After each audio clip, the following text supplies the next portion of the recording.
फरवरी को पूरे देश से लोग चलकर आए और महाबोधि महाविहार मुक्ति के लिए और बीटी एक्ट 1949 को रद्द कराने के लिए एकजुट होकर अपनी ताकत दिखाई। तो ये हमारे प्रेस का आज विहार बुद्धिस्टों का बुद्ध विहार तथागत बुद्ध की प्रतिमा वहां पर स्थापित है और पूरे विश्व और भारत के लोग मानते हैं कि सिद्धार्थ गौतम को बोध गया में ज्ञान की प्राप्ति हुई।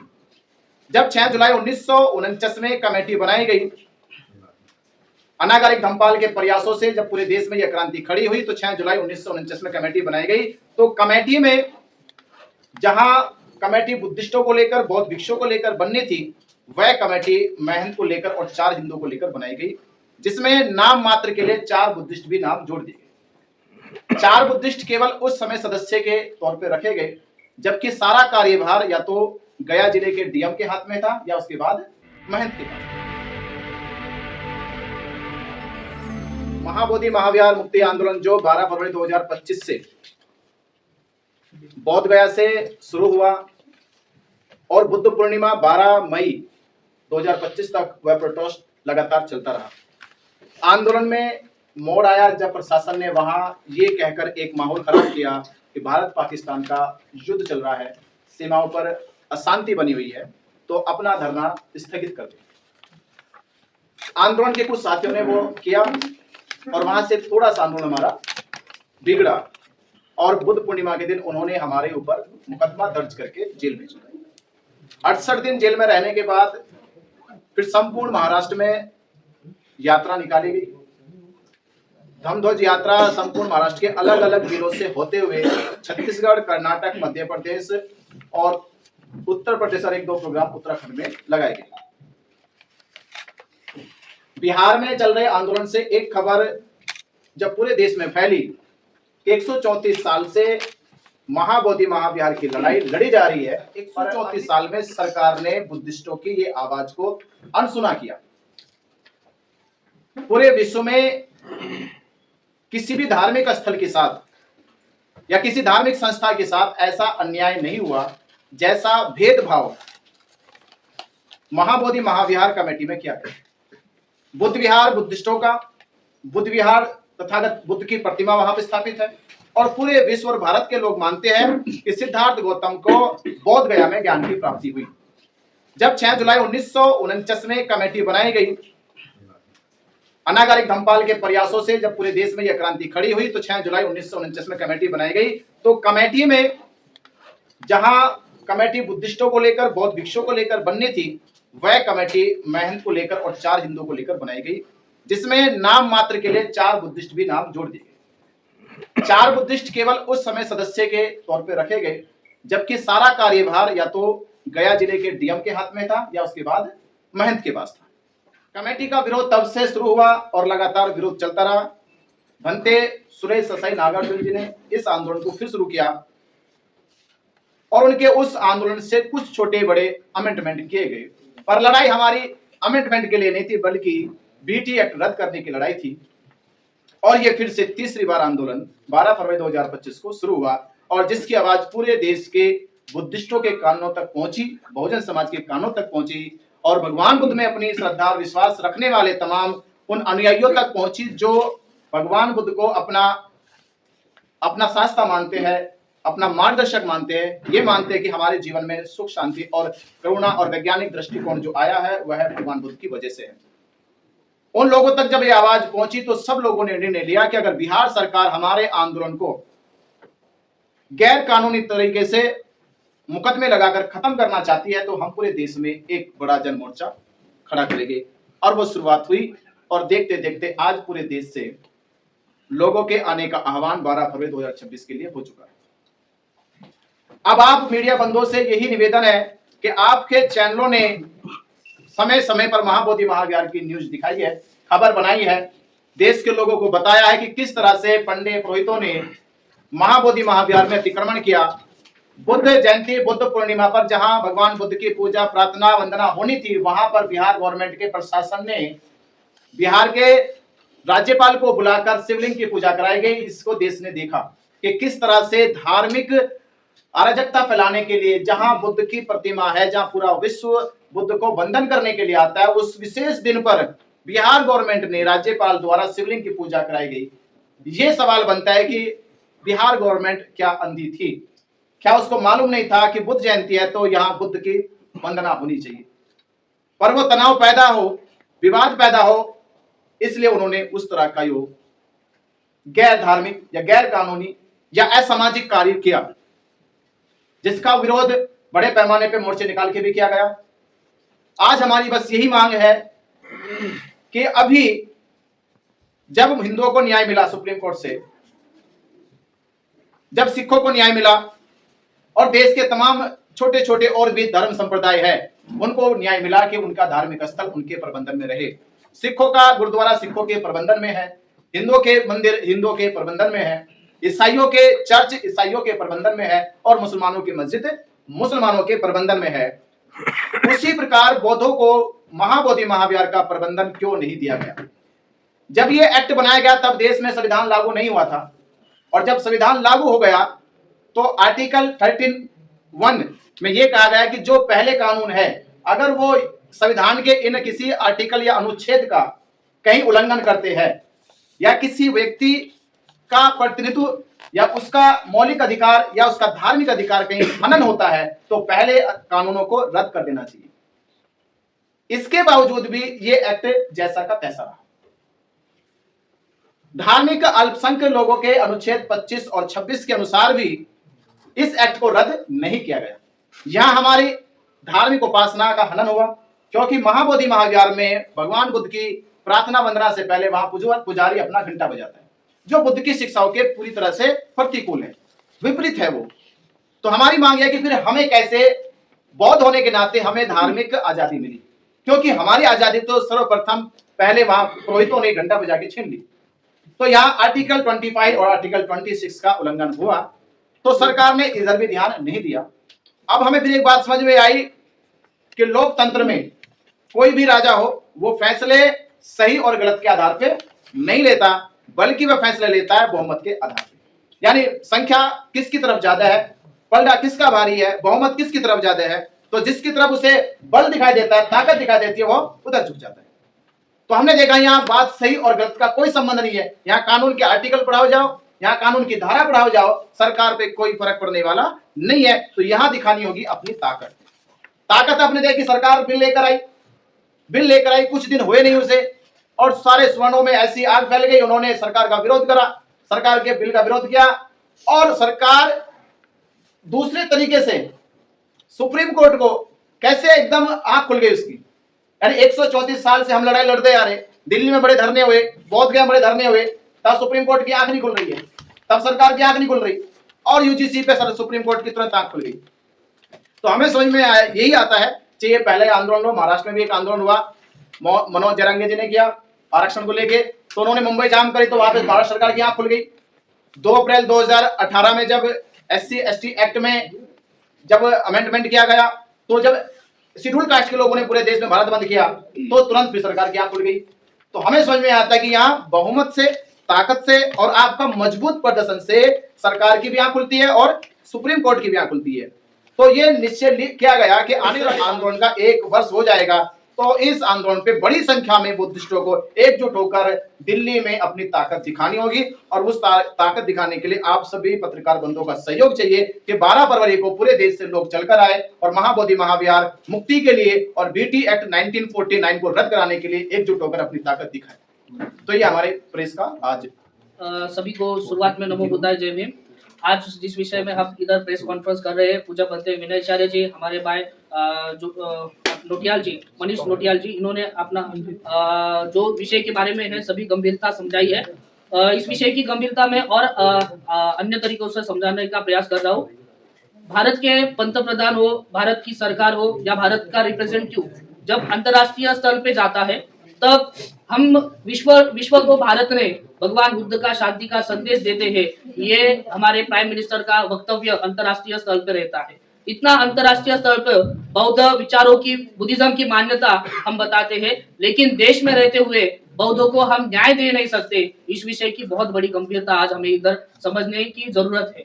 और सरकार बोलते हैं, हम सरकार का विरोध करते हैं, लेकिन एक ये भी तरीका हम समझना चाहिए, जब भारत स्वतंत्रता हुआ उसके बाद अभी तक कई सरकार आई, कई सरकार बदली, लेकिन अभी तक जो बौद्धों का न्याय की जो भावना है, जो बुद्ध गया मुक्ति का जो आंदोलन है, तो अभी तक उसको न्याय मिलने का काम हुआ नहीं है। तो सरकार का विरोध तब भी हुआ है, आज भी हुआ है और कल भी होने वाला है। लेकिन इस विषय को हमें गंभीरता लेके जो संविधानिक रूप से बौद्धों को न्याय मिलना चाहिए, बौद्धों को जो अधिकार बुद्ध गया का मिलना चाहिए, इस विषय की गंभीरता 12 फरवरी को हमें सरकार को दिखानी पड़ेगी। क्योंकि इतिहास में अभी तक इतना बड़ा बौद्ध समाज का आंदोलन हमें देखने को नहीं मिल रहा है, लेकिन पूज्य बनते विनयचार्य के माध्यम से यह आंदोलन बहुत बड़ा 12 फरवरी को होने वाला है। देश विदेशों से इधर लोगों का समर्थन हमें मिलता आ रहा है, हर दिन नए नए संगठनों से ये समर्थन मिलता जा रहा है। तो आशा है कि ये 12 फरवरी का आंदोलन बहुत बड़ा एक बुद्ध गया मुक्ति आंदोलन का ऐतिहासिक मूवमेंट को आगे बढ़ाने के लिए सक्सेस मिलेगा। तो इतना ही मैं आप सभी से निवेदन करता हूँ कि जितने भी हमारे दर्शक देख रहे हैं, ये सभी को अभी 12 फरवरी को दिल्ली में आना है और ये आंदोलन को मजबूत करना है और हमें न्याय का जो सक्सेस है वो और आगे बढ़ाना है। तो सभी को मैं इतना निवेदन करता हूँ। नमो बुद्धाय। जय। महाबोधि महाविहार मुक्ति का जो आंदोलन चल रहा है और 12 फरवरी को आदरणीय बनते विनयचार्य जी इनके नेतृत्व में दिल्ली में जो बहुत बड़ा आंदोलन हो रहा है, उसके समर्थन में हम लोग यहाँ पे आए हुए। कहता है कि हम भारत की भूमि से आए, बुद्ध की भूमि से आए, लेकिन आज भगवान बुद्ध की जो भूमि है वो एक महाबोधि आंदोलन के लिए, जहाँ पे तथागत भगवान बुद्ध को ज्ञान की प्राप्ति हुई थी, उसके मुक्ति के लिए हम अगर यहाँ पे लड़ते हैं तो फिर कैसी हमारी ये भूमि है जहाँ भगवान बुद्ध भी मुक्त नहीं किए गए। नेता तो आते हैं मंच पे कहते हैं, लेकिन भगवान बुद्ध अभी भी मुक्त नहीं हुए। और ये हम सबकी पीड़ा है। जो भी संविधान को मानता है, जो भी परम पूज्य बाबा साहब को मानता है, उन सबकी पीड़ा है। जिस देश में संविधान 26 जनवरी 1950 से जब शुरू हुआ, तो जो बीटी एक्ट है वो 1948 का बीटी एक्ट कैसे लागू होगा, जहाँ पे धर्मनिरपेक्षता की बात होती है, जहाँ पे सब धर्म को समान न्याय दिया जाता है, जहाँ के सभी मंदिर, मस्जिद, गुरुद्वारा और मंदिर अगर सभी धर्म वालों के लिए खुले हैं, तो वहाँ पे ये कैसी हम सबकी व्यथा है कि वहाँ पे हमारे भगवान बुद्ध का महाबोधि विहार जो है वो अभी भी मुक्त नहीं किया। इतना ही निवेदन करना चाहूंगा, संविधान को बचाने के लिए, सम्राट अशोक का शासन फिर से लाने के लिए और सभी लोग सुख शांति से इस देश में रहे और सम्राट अशोक का जो शासन था वो शासन अगर यहाँ पर लागू करना है तो सभी बुद्धिस्ट लोगों को और सभी बहुजन भाइयों को मैं यही निवेदन करूंगा कि 12 फरवरी को सब इकट्ठा होकर जंतर मंतर पे आए और यहाँ की सरकार को हमारी ताकत दिखाए कि अब बौद्ध एक है और महाबोधि महाविहार मुक्त करना चाहते हैं। नमो बुद्धाय। महाबोधि विहार मुक्ति आंदोलन के जिनके नेतृत्व में विनयचार्य जी के नेतृत्व में यह आंदोलन 12 फरवरी 2026 को किया जा रहा है। जैसा कि सभी को मालूम है, ये बुद्ध गया बुद्धिस्टों का श्रद्धा का केंद्र है। यहाँ पर तथागत बुद्ध को परम ज्ञान प्राप्त हुआ और संसार से यहाँ पर ज्ञान फैला, ज्ञान का प्रकाश संसार में फैला। लेकिन आज बुद्ध की भूमि जो बुद्ध गया है वो मुक्त नहीं है। हम चाहते हैं भिक्षु संघ और भीम आर्मी एकता मिशन और सभी लोग ये चाहते हैं कि बुद्ध गया मुक्त किया जाए और संपूर्ण प्रबंधन बुद्धिस्टों को सौंपा जाए, जिससे वहाँ से बुद्ध धर्म के प्रचार प्रसार के लिए नीति बन सके। जिस तरह से मक्का मदीना में बैठ करके मुस्लिम धर्म की प्रचार किया जाता, मुस्लिम धर्म के लिए नीति बनाई जाती है और ईसाई धर्म के लिए यरूशलेम से किया जाता है और अमृतसर स्वर्ण मंदिर से सिख समाज सिख धर्म का प्रचार के लिए किया जाता है। इसीलिए हम सब लोगों यहाँ पर संसार के बुद्धिस्टों की और भारत के बुद्धिस्टों की श्रद्धा जुड़ी हुई है। इसीलिए हम सब लोग आह्वान करते हैं विभूषण मिल करके कि इस बुद्ध गया को बुद्धिस्टों को संपूर्ण प्रबंधन सौंपा जाए, जब ही हम लोग की कामयाबी होगी। और हमको इस बार तो ये करना है, अगली बार हमको सरकार से जरूर टकराना होगा। 12 फरवरी है, हम समझते हैं, भागवत ने कहा जब शांति के रास्ते सब बंद हो जाए तो क्रांति भी आवश्यक है। शांति के रास्ते जब बंद हो जाए तो क्रांति भी आवश्यक है। इसलिए इन शब्दों के साथ मैं सभी मंगल कामना करता हूँ। साथ क्या आकाश लामा जी का जो संगठन है वो भी शामिल होगा? राजनीतिक और सामाजिक कितने संगठन रहेंगे? महाबोधि महाविहार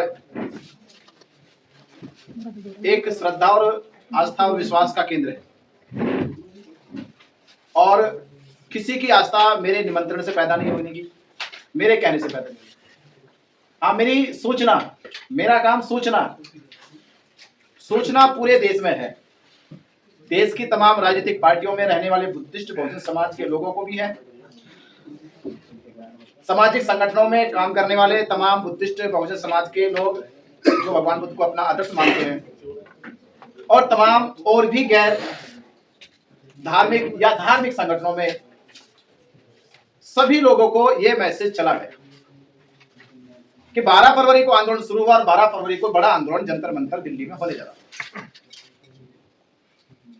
इस आंदोलन में वैसे तो देखा जाए धीरे धीरे सभी दलों के लोग और बौद्ध धर्म के जितने भी संगठन हैं तमाम वो सभी लोग और देश का पूरा भिक्खु संघ और देश के हर एक राज्य से ये पहला ऐसा आंदोलन होगा जिसमें देश के हर एक राज्य से कुछ ना कुछ लोग चलकर इस आंदोलन में शामिल होंगे। तो निश्चित है कि सभी लोग इस आंदोलन में शामिल होने जाए और 3-4 दिन और प्रयास करेंगे और अच्छी खबर आए कि देश के और बड़े बड़े लोग भी बड़े बड़े चेहरे भी इस आंदोलन में शामिल होंगे, क्योंकि हमने कहा एक लड़ाई आखिरी लड़ाई, ये लड़ाई हम इस तरह से लड़ रहे हैं कि ये आखिरी लड़ाई बनेगी महाबोधि महाविहार मुक्त लड़ाई। भंते जी, आपको और लामा जी को एक कराने के लिए दिल्ली में एक संगठन बना बीएसएस, आपका प्रोग्राम या आंदोलन 12 तारीख का है, उन्होंने 9 तारीख को रख दिया, दिल्ली में आपके एक हो जाएंगे।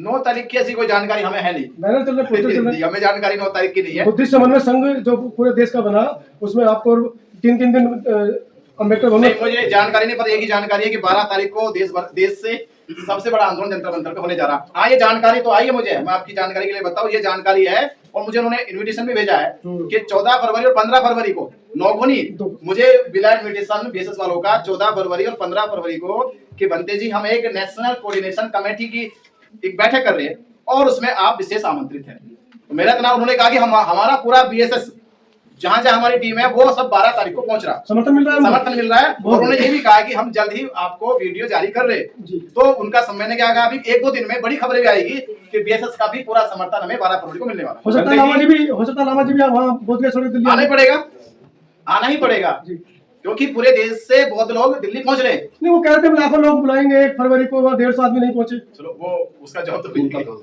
जी। कई सारे बौद्ध भिक्षु जिन्होंने पहले भी आंदोलन किया था, आपने उनको साथ में क्यों नहीं लिया है? देखिए, साथ में कैसे लूं? मैं रिक्वेस्ट करा, हाथ जोड़ा, उनसे प्रार्थना करी कि आप आ जाओ। तो हमारे भिक्षुओं ने, मुझे ऐसा लगता है कुछ ही ऐसे जिन्होंने मना करी है, ज्यादातर भिक्षुओं ने कहा कि हम आ रहे हैं और जो नहीं आ रहे उन्होंने कहा कि हम पहले 12 तारीख देखेंगे, हम 12 तारीख देखेंगे, 12 तारीख के बाद सब लोग आ जाएंगे। पंडित जी, आपके खिलाफ बौद्ध भिक्षुओं ने 10 दिन पहले मीटिंग की है और उसमें सभी बौद्ध भिक्षुओं को एक ऐलान मतलब कि आदेश दिया गया है कि आपके प्रोग्राम में कोई भी बौद्ध भिक्षु ना पहुंचे। उसके लिए आप क्या कहना चाहेंगे? तो मैं तो कह रहा हूं कि मेरा प्रोग्राम नहीं है। महाबोधि महाविहार में जिसकी श्रद्धा है, विश्वास है, जिसकी आस्था है, जो दिल से चाहता है कि महाबोधि महाविहार मुक्त होना चाहिए, बीटी एक्ट रद्द होना चाहिए और दिल्ली में कोई एक नहीं होगा, पूरे देश के बौद्ध जन आएंगे। और अब तो भिक्षुओं का परम कर्तव्य बनता है कि जो पूरे देश से बौद्ध समाज चल के आया उनका मार्गदर्शन करे और पूरे देश के बौद्धों को, बहुजन समाज को दिखाए कि महाबोधि महाविहार की लड़ाई बौद्ध भिक्षु लड़ रहा है। जब बौद्ध भिक्षु ही एक साथ नहीं हो रहे तो उपासक लोग कैसे आपके साथ आ जाएंगे एक साथ? नहीं, ये ऐसी गलतफहमियां फैल रही है। वास्तविकता में और जमीनी स्तर पे ये कुछ है नहीं, कुछ नहीं है। आप देखोगे 12 तारीख को मुझे लगता है कि 1000 से ज्यादा संख्या में बौद्ध भिक्षु होगा दिल्ली में। बनते जी बिल्कुल आएंगे। बंदे जी, महाविहार महाबोधि मुक्ति आंदोलन पूरे देश में आप लेकर चल रहे हैं, अभी तक लेकर चलते आ रहे हैं। ऐसा 12 तारीख को क्या होने वाला है जो कि सरकार को आप घुटने कर सकते हैं? देखिए, अभी देश का एक ट्रेंड बन चुका है, जिसकी लाठी उसकी भैंस, यानी अपनी ताकत दिखाओ और कानून बदलवा लो या बनवा लो। तो ऐसी क्या कानून बदल भी सकता है, कानून बन भी सकता है। अभी तो रिसेंटली घटना है ना, अभी सरकार यूजीसी बिल लेकर आई, कितने दिन के बाद, महीना नहीं लगे, 1 महीना भी नहीं हुआ कि सुप्रीम कोर्ट को बड़ी जल्दी नींद खुल गई, उनकी आंखें खुल गई उनकी कि देश में क्या हो रहा है। इसका मतलब ये है कि देश में कहते सरकार भी झुकती है, कोर्ट भी झुकती है, झुकाने वाले होने चाहिए। तो हमारी अपील ये है समाज से कि हमने जो गया में देखा, बोध गया के अंदर जो हमने आंदोलन चलाया, वो हमारी कहीं ना कहीं एकजुटता की या ताकत की कमजोरी हुई, जो वहां पे प्रशासन सरकार हावी हुई। इसलिए समाज एकजुट हो, ताकत में आए, जिससे हमारा संदेश डायरेक्ट सरकार तक पहुंच जाए। ये बड़ी ताकत का आंदोलन 12 फरवरी को रखा गया। उसकी तैयारी हमने करीब लगता है 5-6 महीने से लगातार चल रही है। एक बार पुनः अपील कर दीजिए, एक बार डेट। 12 फरवरी टाइम बृहस्पतिवार, टाइम सुबह 10 बजे से शाम 5 बजे तक। ये आंदोलन लगातार जंतर मंतर पे बड़ी संख्या में होगा और पूरे देश के भिक्षु संघ शामिल होंगे और देश के सब तमाम संगठन शामिल होंगे। और आप मीडिया बंधुओं से विशेष हमारा निवेदन है कि इस वीडियो के साथ साथ आज आप भी बुद्धिस्ट हो, बुद्ध को मानते हो, बोध गया गए हो, बाबा साहब को मानते हो, तो अपना भी धर्म निभाओ प्लीज। अपनी तरफ से भी एक वीडियो जारी करो कि 12 फरवरी को